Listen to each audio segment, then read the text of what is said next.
بسم اللہ الرحمن الرحیم، ماشاء اللہ یہ بہت ہی زبردست حدیث آپ نے شیئر کی ہیں۔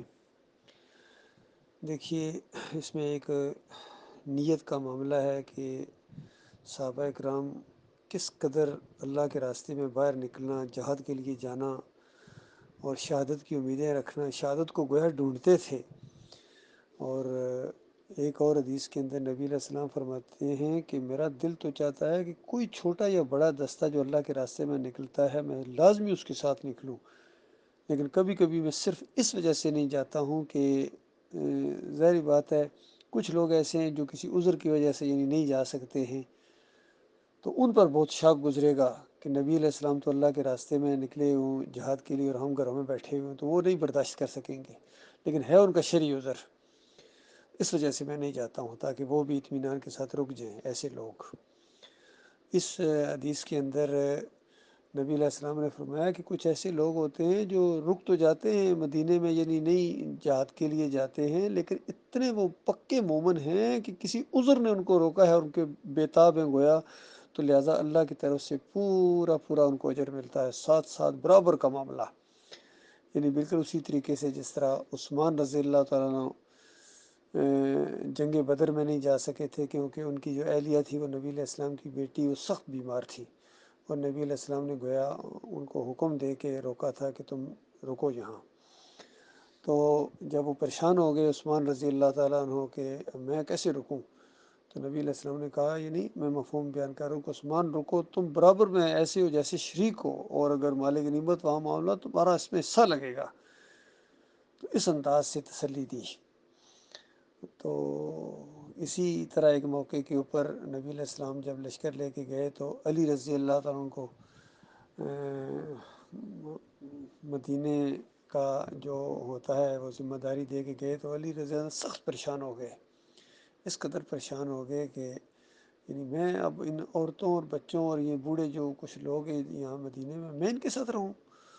تو ایسے موقع کے اوپر نبی علیہ السلام نے کہا کہ تمہارا معاملہ اسی طریقے سے ہے جس طرح موسیٰ علیہ السلام کے ساتھ ہارون، لیکن اب نبوت کوئی نہیں ہے، نبی نہیں ہے۔ اسی طرح عمر رضی اللہ عنہ کے بارے میں فرمایا کہ میرے بعد اگر کوئی نبی ہوتا تو عمر بن خطاب ہوتے ہیں۔ تو اس انداز سے تسلی دی ہے کئی موقعوں کے اوپر، تاکہ ایسے الفاظ بولنے کے بعد صحابہ بہت ہی زیادہ خوش ہو جاتے تھے اور بہت ہی زیادہ اللہ سے امیدیں ان کو ہوتی تھی کہ مالک کی طرف سے جو بھی وعدہ کیا جائے وہ پورا ہوتا ہے۔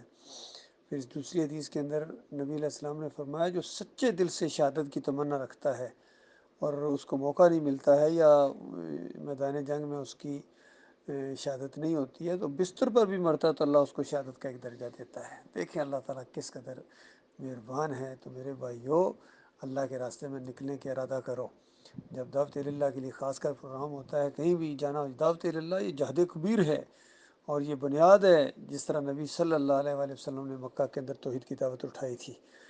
ان کافروں اور مشرکوں کو نماز اور روزے کے لیے نہیں کہتے تھے، عمرے کے لیے، بلکہ ایمان اور توحید کی دعوت۔ اسی لیے یمن کے لیے جب معاذ بن جبل کو بھیجا تو کہا کہ وہاں جا کے پہلے ان کو ایمان کی دعوت دینا، توحید کی دعوت دینا، یہ بات مان لیں پھر ان کو بتانا کہ 5 وقت کی صلات ہے، یہ بات مان لیں پھر ان کو کہنا کہ زکوٰۃ ہے اتنی۔ اور اگر ایمان عقیدے کی بات نہ مانے تو گویا پھر دوسری باتیں ان کو بتانے کی ضرورت نہیں۔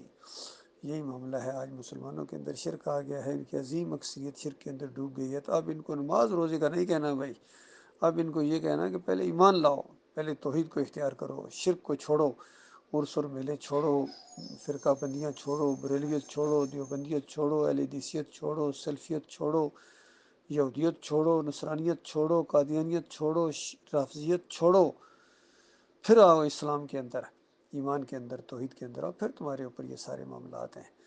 تو یہ ہے ہمارے بھائیوں کے اوپر ان چیزوں کا اثر ہونا چاہیے، اور جو مجاہد ہوتے ہیں وہ فرما بردار ہوتے ہیں اللہ کے اور اللہ کے رسول صلی اللہ علیہ وآلہ وسلم کی فرما برداری کرتے ہیں، اطاعت کرتے ہیں، خوشی محسوس کرتے ہیں، اطاعت کرتے ہوئے خوشی محسوس کرتے ہیں، اور پھر ذہنی مروبیت نہیں ہوتی ان کے اوپر کہ فلاں کیا کہے گا، لوگ کیا کہیں گے، لومۃ اللہ سے بے نیاز ہو کر مالک فرماتا ہے اگر تم ایمان کے تقاضے پورے نہیں کر سکتے ہو تو پھر میں ایسے لوگوں کو لاؤں گا جو اللہ سے محبت کریں گے، اللہ ان سے محبت کرے گا اور اللہ کے راستے میں جہاد کریں گے، اور اس راستے میں لومۃ اللائم سے بے نیاز ہو جائیں گے کہ لوگ کیا کہیں گے. ایسی بات نہیں ہے. وہ بالکل کسی کی بات کی پرواہ نہیں کریں گے. خوشی محسوس کریں گے اپنے مالک اور خالق کے بندگی کرتے ہوئے. دیکھ لو میرے بھائیو، ان احادیث کی روشنی میں آپ اپنے مقام کو دیکھ لیں کہاں کھڑے ہیں. تو لہٰذا اپنے اندر وہ تبدیلی لائیں جو مثبت تبدیلی ہوتی ہے، تب رنگ جہاں بدلی ہوگا. اور اللہ کی ایک سنت ہے، اللہ تعالیٰ نے کبھی اس قوم کی حالت نہیں بدلی ہے جو اپنی حالت خود نہیں بدلتے ہیں. اگر آپ کا ارادہ نہیں ہے اللہ کے راستے میں جہاد کرنے کا، اور دنیا کی انہی مزوں میں مگن رہیں گے اور چوستے رہیں گے اس کی رگوں سے وہ جو رس ہے، تو اللہ کے بندو، اللہ کا دین آپ سے بے نیاز ہے اور اللہ تعالیٰ اوروں کو لے آئے گا. وہ آپ کی بڑی بدبختی ہوگی. ہم اللہ کی پناہ مانگتے ہیں کہ مالک ہمیں پیچھے ہٹا کے کسی اور کو لائے. ہم تو اللہ سے دعائیں مانگتے ہیں مالک ہمارے قدموں کو جما دے ایمان خالص کے اوپر. بڑا سخت راستہ ہے مالک، تیرے اوپر بھروسہ کر کے توکل کر کے ہم نے اس راستے میں قدم ڈال دیا ہے. مخلص و باصلاحیت لوگ اور جن کے دلوں میں اللہ کی محبت ہے، وقار ہے، عزت ہے، وہ ہمارے ساتھی بنا. اور جن کے دلوں میں اللہ کی عزت اور وقار نہیں ہے وہ ہم سے دور کر دے. ان کو دور ہی رکھ مالک ہم سے. اور اگر ہمارے اندر بھی ہیں تو ان کو دور کر دے. ہمیں ایسے لوگ نہیں چاہیے بھائی. اللہ تعالیٰ غور و فکر کرنے کی توفیق عطا فرمائے. ابھی انشاءاللہ دعوت اللہ کا پروگرام کل پاکستان آئے گا. اس میں ساتھی بالکل تیاری کر کے رکھیں. سارے جو بھی جتنے بھی ساتھی اس میں شامل ہونے کی کوشش کریں جہاں جہاں ہیں. اور اپنے یہاں پروگرام بھی رکھوائیں. جو اس میں شامل نہیں ہو سکتے وہ اپنے یہاں پروگرام رکھوائیں. بتائیں کہ ہم اپنے علاقے کے اندر پروگرام رکھوانا چاہتے ہیں. انشاءاللہ ہمارے ساتھی وہاں آئیں گے اور انشاءاللہ درس دیں گے، دعوت اللہ بھی کریں گے اور لٹریچر وغیرہ بھی تقسیم کریں گے. انشاءاللہ حبل اللہ رسالہ بھی ہمارا آ چکا ہوگا 28 نمبر، تو وہ بھی انشاءاللہ تقسیم کیا جائے گا.